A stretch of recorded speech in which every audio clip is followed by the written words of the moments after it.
Film diawali dengan memperkenalkan kita dengan seorang kepala penjara militer bernama Kolonel Winter. Setiap hari, Winter selalu menegakkan disiplin dan aturan yang ketat terhadap para napi jika mereka melanggar aturan penjara. Suatu hari, petugas maupun napi di lapas dihebohkan dengan kabar jika sebentar lagi ada perwira tinggi yang akan ditahan. Winter sendiri yang cukup mengenal dan mengagumi bakal tawanan itu langsung membereskan kantornya. No, we're prepared. Well, it's just really fast. Oh, okay. Sir, he is coming in at 1700 hours. That's what they said, sir. Ketika bus yang membawa sang perwira tiba, para napi segera berkumpul untuk menyaksikan fenomena langka ini karena sukar dipercaya jika masih ada perwira tinggi yang terjerat dengan kasus hukum. Ketika perwira tersebut turun, aura wibawanya masih sangat terasa. Maklum saja, karena sosok ini adalah sang legenda di militer Amerika Serikat bernama Letnan Jenderal Irwin. Creepy shit, pilot. Kedatangan Irwin membuat salah seorang napi yang bernama Yates langsung memasang taruhan dengan napi lain. Apakah jenderal itu bisa bertahan dan menyelesaikan masa hukumannya, atau jangan-jangan ia malah akan mati duluan di tengah jalan? 6 bundles. 6? Let's make it 10. Anyone else? Hey, I'm not betting he's gonna off himself. I'm just playing the books. Setelah berganti pakaian, Irwin pun dibawa menghadap kepada Kolonel Winter. Melihat sosok jenderal yang ia kagumi secara langsung, membuat Winter tak berhenti tersenyum. Apalagi, sebagai kepala penjara, ini merupakan sebuah kehormatan karena ia dipercaya untuk menangani sang jenderal. Collection of most of these seminal books on warfare, and I was wondering if you would do me the honor of signing it. Certainly. Thank you. Ketika Winter sedang mengambil buku, Irwin pun menyinggung koleksi artefak perang milik Winter. Menurut Irwin, tentara yang mengoleksi artefak perang bisa dipastikan kalau ia adalah seorang pengecut dan tak pernah ikut bertempur. Ini karena artefak perang hanya akan membawa ingatan buruk bagi mereka yang bertugas di lapangan. Kata-kata dari Irwin ini bagikan petir yang menyambar, dan dari sinilah kekaguman Winter mulai berubah menjadi sebuah kebencian. Sir, lights out in 5. Do I hold the lock? We're through here. Saat akan keluar, Irwin bertemu dengan seorang napi yang bernama Aguilar dan langsung hormat kepadanya. Winter yang melihat hal itu sontak menegur Aguilar karena hormat selain kepada bendera dan prajurit aktif sangat dilarang di dalam penjara. Apalagi, Irwin bukan lagi seorang jenderal bintang 3. You do not salute this man. This man has no rank. But I was saluting you. Take the prisoners to their cells, Captain. Yes, sir.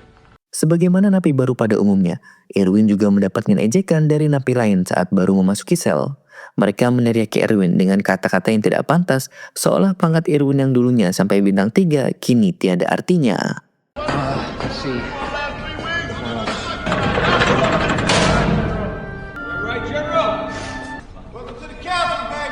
Pada keesokan harinya, keributan terjadi di lapangan saat jam istirahat. 2 orang napi yang bernama Enrico dan juga Temper berebut bola basket yang pada saat itu hanya diberikan 1 oleh para sipir. Eits, kalau kalian mengira jika ini perkelahian murni, maka kalian salah besar. Karena sebenarnya, perkelahian ini memang sengaja dibuat oleh Winter untuk melihat apakah Irwin yang dulunya jenderal bintang 3 akan bersikap sok pahlawan. Namun alih-alih mendapatkan apa yang dia mau, Irwin sendiri malah tampak tidak peduli dengan apa yang terjadi. Alhasil, Winter pun memerintahkan anggotanya untuk menghentikan kericuhan. Sound the horn.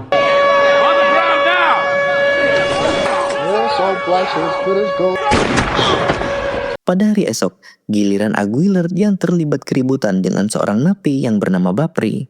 Aguilar bilang kalau kastel yang mereka bangun saat ini terlihat lemah karena disusun sembarangan. Kritik Aguilar ini sebenarnya sangat mendasar karena ayahnya bekerja sebagai seorang tukang batu.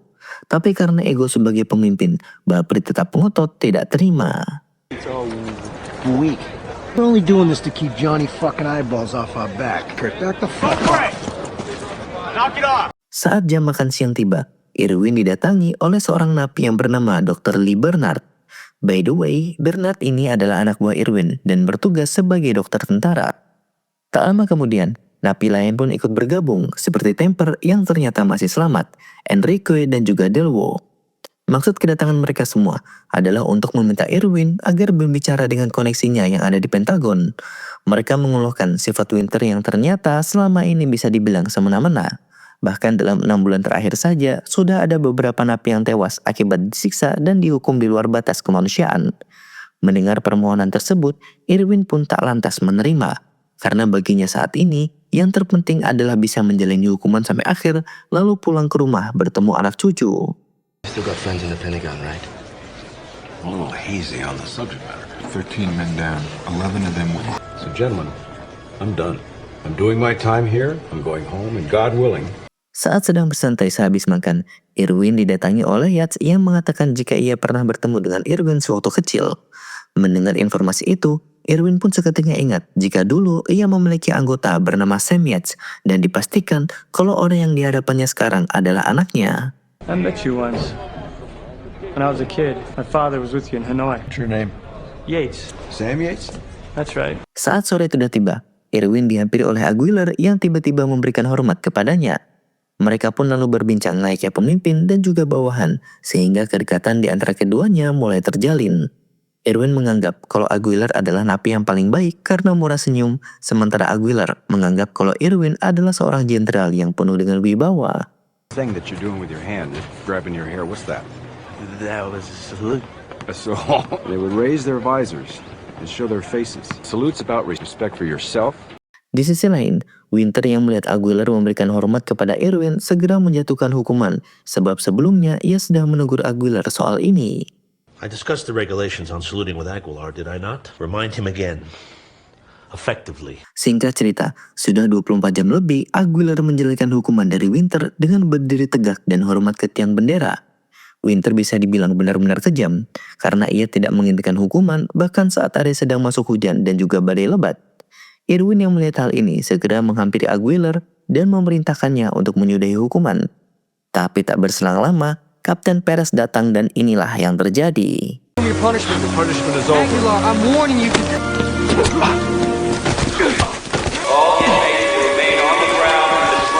Pada keesokan paginya, karena sudah berani melawan petugas, Irwin pun diberi hukuman oleh Winter. Ia ditugaskan untuk memindahkan tumpukan batu dari satu titik ke titik lain. Hal ini tentu menjadi tontonan yang seru bagi para napi, karena ya kapan lagi bisa melihat mantan jenderal diperlakukan seperti ini. Bahkan Yates yang memang hobi menjadi bandar, langsung membuka taruhan, apakah Irwin akan berhasil menyelesaikan hukumannya. Mengingat setiap batu memiliki berat rata-rata antara 10-20 kilo, Bapri bertaruh jika Irwin pasti gagal, sementara Aguilar sendiri bertaruh kalau Irwin pasti berhasil. Pray. 12, double or nothing. Against. Di luar dugaan semua orang, Irwin sepertinya akan berhasil menyelesaikan hukuman. Bapri yang tak mau kalah langsung mencoba mengganggu dengan membuatnya terjatuh. Tapi untung saja ada Bernard yang terus memantau keadaan Irwin hingga pada akhirnya ia bisa menyelesaikan hukuman. Follow. He's fine.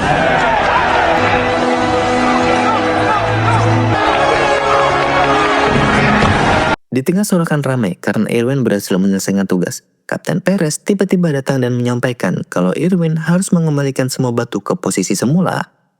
Sebagai manusia normal, kita pun akhirnya sadar kalau Winter memang minim empati.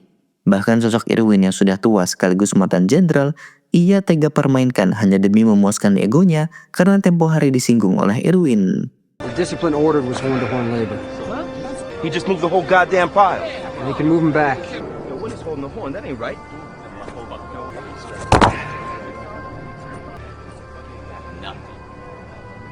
Selesai menjalankan hukuman, bukannya dikembalikan ke sel, Irwin malah dimasukkan ke dalam sel pengasingan. Di sini Winter bilang kalau selama di dalam, Irwin harus merenungi kesalahannya. Meski sudah diperlakukan sedemikian buruknya oleh Winter, Irwin masih tetap sabar dan menerima semua ini. It's a standard cooling off period after a punishment detail. I hope you understand. I did this for the men, to show them that you are no different than they are. Singkat cerita, saat hari sudah terang, Irwin pun dikembalikan ke selnya. Kedatangan Irwin langsung disambut oleh seluruh napi dengan mengentakkan nentek mereka ke jeruji besi sebagai bentuk penghormatan.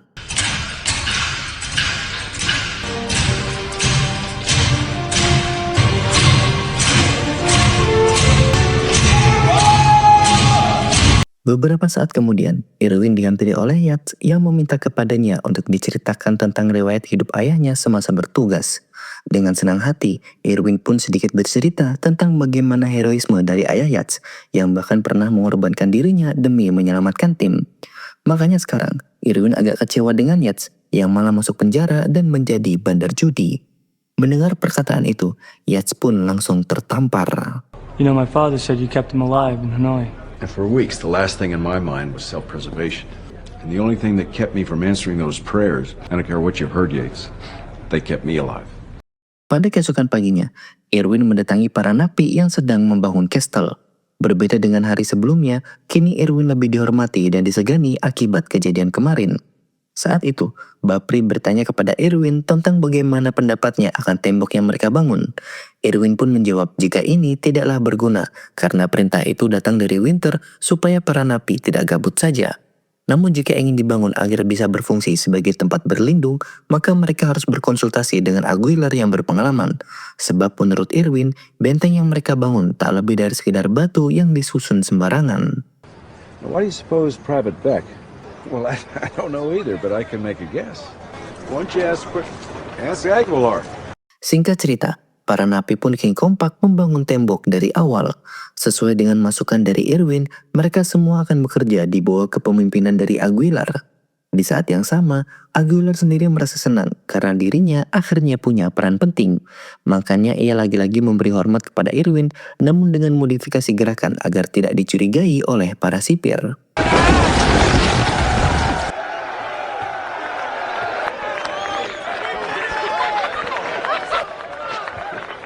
What do you think? I think she's beautiful. Tak sampai seminggu, tembok yang dibangun para napi kini sudah berdiri kokoh. Irwin sangat bangga kepada Aguilar, begitupun dengan napi lainnya. Bahkan Bapri kini mempersilahkan Aguilar untuk mengukir namanya di batu yang ada di tembok. Karena tanpa teknik dan ilmu perbatuan dari Aguilar, tembok ini tidak akan berdiri. Put your name in the wall, I mean. Spell it out. 2 jam kemudian, para napi dibuat terkejut karena tiba-tiba sebuah alat berat didatangkan untuk merobohkan tembok. Kali ini, mereka tak lagi menganggap Winter sebagai setan biasa, melainkan seorang dajjal karena tidak menghargai jerih payah mereka yang membangun tembok ini dengan susah payah.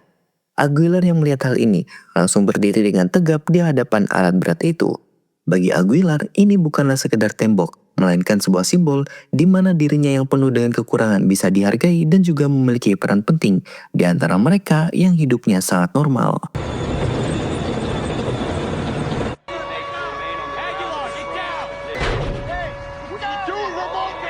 Melihat apa yang terjadi di lapangan, para sipir segera membunyikan sirine dan memaksa para napi untuk tiarap di atas tanah. Aguilar sendiri yang bersikukuh tetap berdiri tegak menghalangi alat berat, meskipun teman-temannya sudah memintanya untuk tiarap. Hingga pada akhirnya inilah yang terjadi.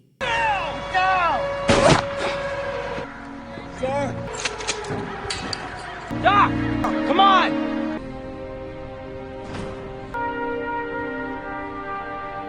Pada keesokan harinya, Irwin mengumpulkan para napi dan meminta kepada mereka untuk membacakan doa sekaligus memberikan penghormatan terakhir kepada Aguilar. Corporal Ramon Aguilar, United States Marine Corps. Present! Oops!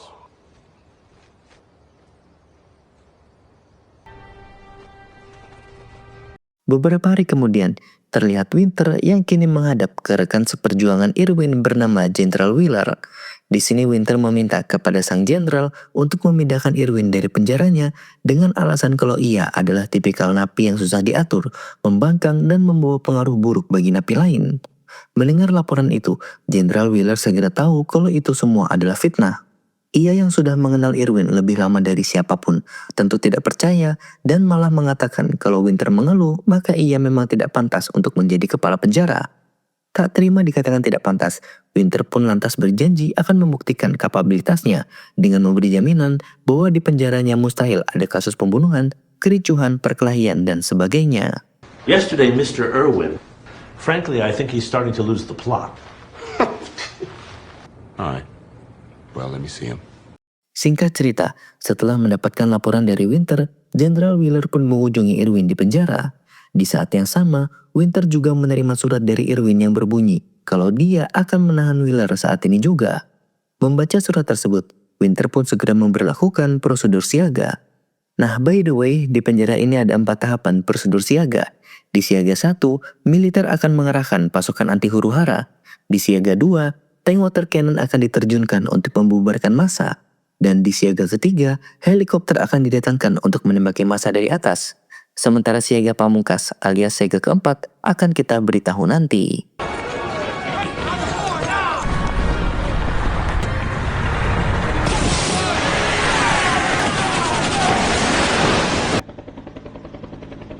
Sir? Setelah membuat heboh penjara dengan keputusannya, Winter pun dimarahi oleh Jenderal Wheeler karena surat itu ternyata hanyalah tipuan semata. Dan bagaimana mungkin seorang kolonel dapat dengan mudah dikibuli oleh napi? Apalagi tindakannya mengaktifkan prosedur siaga bisa berakibat fatal dan membuat para napi kehilangan nyawa mereka. But I see the only way that's gonna happen is if you request it. Oh, I think I can handle him, sir. You watch yourself, Colonel. Saat hari sudah sore, Winter yang masih dongkol dengan Irwin akhirnya membalas dengan membeberkan kasus Irwin kepada napi lain. Winter menjelaskan jika Irwin dihukum selama 10 tahun penjara karena sudah mengerahkan 10.000 pasukan AS ke Burundi untuk misi penangkapan seorang target dan mengalahkan pemberontak. Masalahnya adalah operasi ini sudah ditentang oleh presiden dan juga intelijen. Alhasil 8 prajurit AS ditangkap hidup-hidup lalu kemudian dieksekusi oleh musuh. That is the president. For those of you who do not know, General Irwin's reconnaissance team entered the Ville. 8 men were captured and executed. Selesai menjelaskan aib Irwin, Winter berpikir jika para napi pasti akan mengabaikannya. Apalagi ia juga sudah memindahkan orang-orang yang dekat dengan Irwin ke penjara isolasi. Dengan hal ini, Winter berpikir jika kedepannya Irwin pasti akan kehilangan rekan.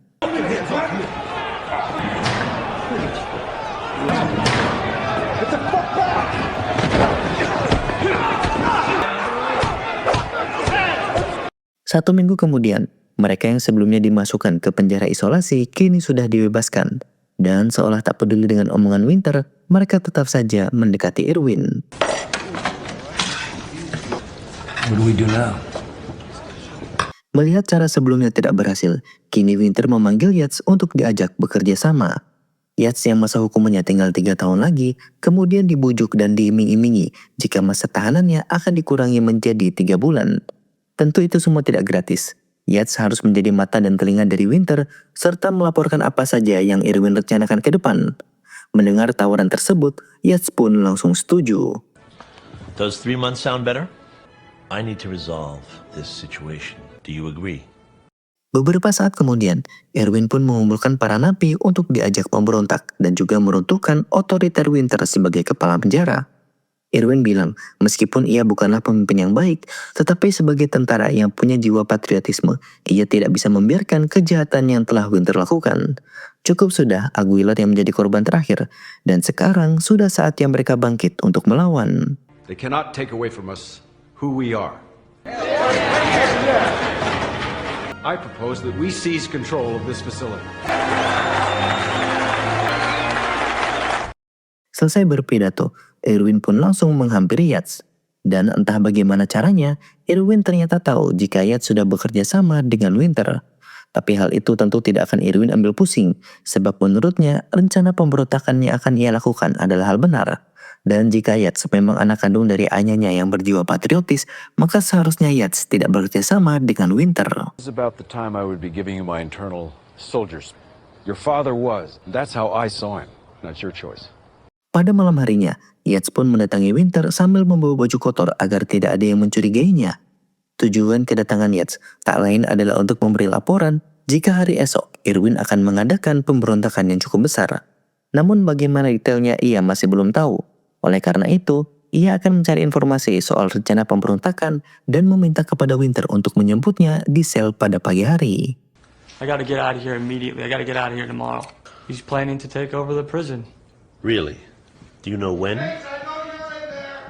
Di tengah obrolan, tiba-tiba seorang napi yang kebetulan dekat dengan Irwin memergoki pengkhianatan yang dilakukan oleh Yates. Winter yang melihat hal ini segera keluar bersama anggotanya untuk mengamankan napi tersebut. Sementara Yates malah ditinggal sendirian di dalam kantor. Problem! What's the problem, my mother? Get him out of here! Now you have no choice. I'll know something tomorrow. Come get me at 0500. I need more time. Pada keesokan paginya, Irwin membaca surat dari putrinya dan melihat foto cucunya sebelum melakukan pemberontakan. Di lain sisi, Kapten Perez kini sedang menjemput Yates untuk dibawa menghadap kepada Winter sesuai dengan obrolan mereka kemarin. Singkat cerita, ketika sudah sampai di ruangan Winter, Yates malah tidak memberikan laporan, melainkan malah memperingatkan jika para napi sudah berhasil menguasai penjara, maka mereka akan mengibarkan bendera terbalik. By the way, pengibaran bendera terbalik di Amerika memiliki makna jika di lokasi tersebut sedang terjadi pelanggaran HAM berat. Winter yang mendengar hal ini, sontak mengecek laci di kantornya dan mendapati bendera yang ia simpan sudah menghilang. Peretz, who was in here yesterday? I took it, you murdering fuck. I thought you were smarter than that. Where's the flag?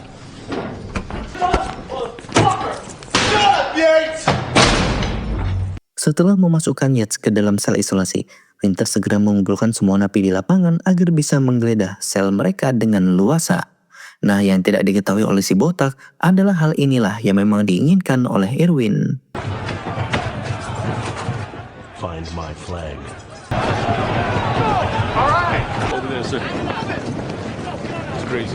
Ketika para napi sudah berkumpul di lapangan, Irwin segera memberikan komando agar mereka bisa memulai pemberontakan. Dimulai dari mengunci pintu agar sipir yang di dalam tidak bisa keluar, membangun benteng dengan seadanya, membebaskan napi dari sel isolasi termasuk Yates, membobol ruang sekretaris untuk menghubungi Jenderal Wheeler dan melaporkan kekacauan, serta mengambil beberapa senjata rakitan yang memang sudah mereka siapkan sebelumnya.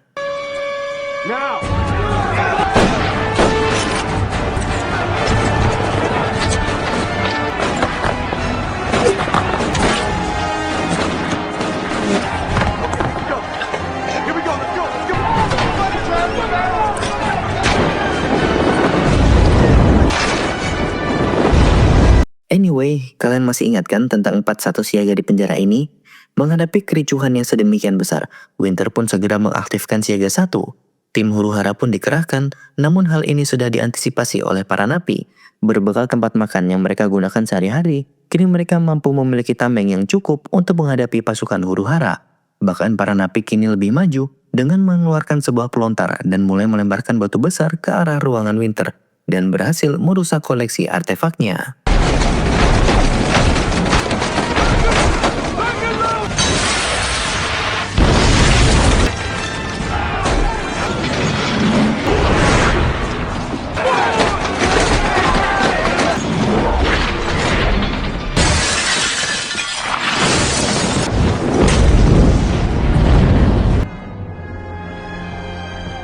Di tengah kegaduhan, Jenderal Wheeler menelpon Winter dan mengatakan kalau ia akan melakukan inspeksi mendadak sambil membawa seluruh pasukan.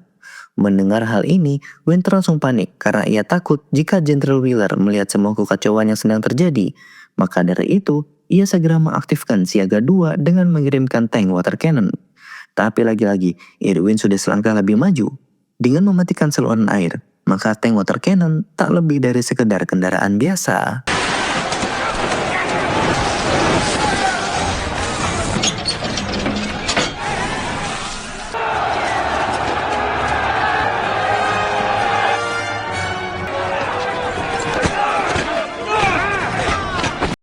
Melihat jika anak buahnya malah lari terbirit-birit, membuat kepala Winter seperti mau pecah. Makanya ia segera memberlakukan prosedur siaga 3 dengan mengerahkan helikopter. Tapi sekali lagi, Irwin yang sudah kenyang akan perang sudah menyiapkan solusinya. Memanfaatkan tank yang sudah berhasil direbut, ia meminta rekan lainnya untuk melemparkan pengait ke helikopter dan menyuruh Yates untuk mengambil alih. Kebetulan sekali, Yates dulunya berdinas di korps penerbangan sehingga ia dipercaya untuk mengatasi hal ini.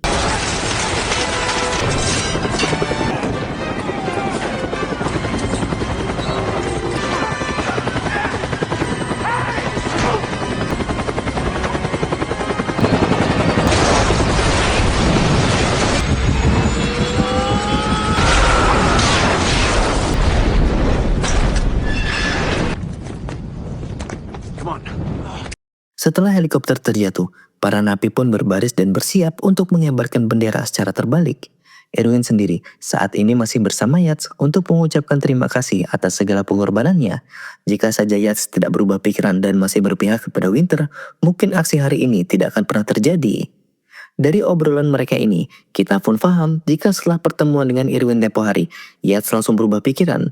Ia pun memanfaatkan kebodohan Winter untuk mencuri bendera saat ia dibiarkan sendirian di dalam ruangan. Ready?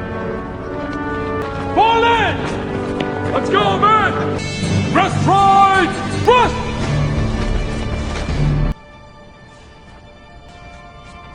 Tak lama berselang, Winter pun akhirnya turun ke lapangan dan menerapkan siaga keempat. Dari tadi, kita benar-benar sudah dibuat penasaran tentang bagaimanakah siaga 4 diberlakukan. Apalagi sejauh ini, para napi hanya menyiapkan langkah perlawanan sampai siaga 3 saja.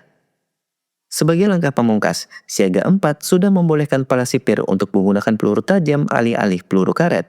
Mereka diizinkan untuk menembak siapa saja yang melawan peraturan, sementara Irwin sendiri yang melihat hal ini langsung meminta kepada seluruh napi untuk tiarap, karena menurutnya mereka semua masih layak untuk hidup. All prisoners down on the ground! It ends here. Men, get down! Now, give me my flag. Tak mau menggubris permintaan Winter, Irwin pun tetap berjalan ke arah tiang dan hendak mengibarkan bendera yang ia pegang. Tentu saja hal ini tidak bisa diterima, dan dengan cepat Winter meminta kepada regu tembak untuk mengeksekusi Irwin. I will not let you do this. You will not raise that flag upside down. Selected marksman open fire.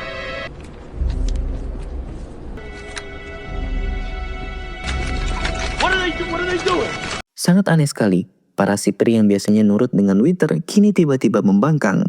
Usut punya usut, diam-diam Kapten Perez memberikan isyarat kepada mereka untuk tidak menembak. Baginya, apa yang sudah Winter lakukan bukan lagi dalam rangka menegakkan disiplin, melainkan hanya untuk memuaskan egonya yang sudah tersakiti akibat kalah wibawa, kalah pamor, dan juga kalah popularitas dari Irwin. Nebold, stay where you are. Don't you see? You see what he's doing? Karena tak ada lagi yang mau mendengarkan perintahnya, Winter pun dengan nekat melakukan hal ini. Colonel! Colonel, put the gun down! Please, Colonel, put the gun down.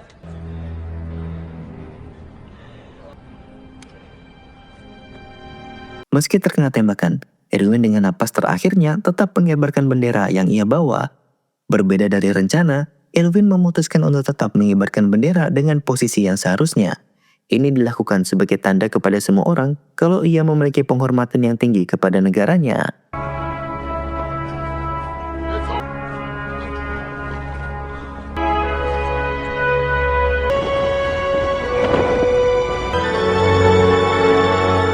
Melihat kejadian ini, Kapten Perez segera mengambil alih komando dan menangkap Kolonel Winter karena sudah melanggar peraturan.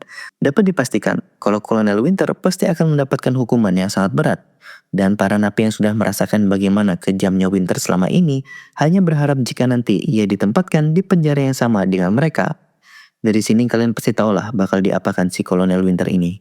Tamat, film pun akhirnya selesai. Terima kasih kalian yang sudah menonton video ini sampai akhir. Sampai jumpa di video berikutnya. Dan jangan lupa untuk like, komen, dan subscribe.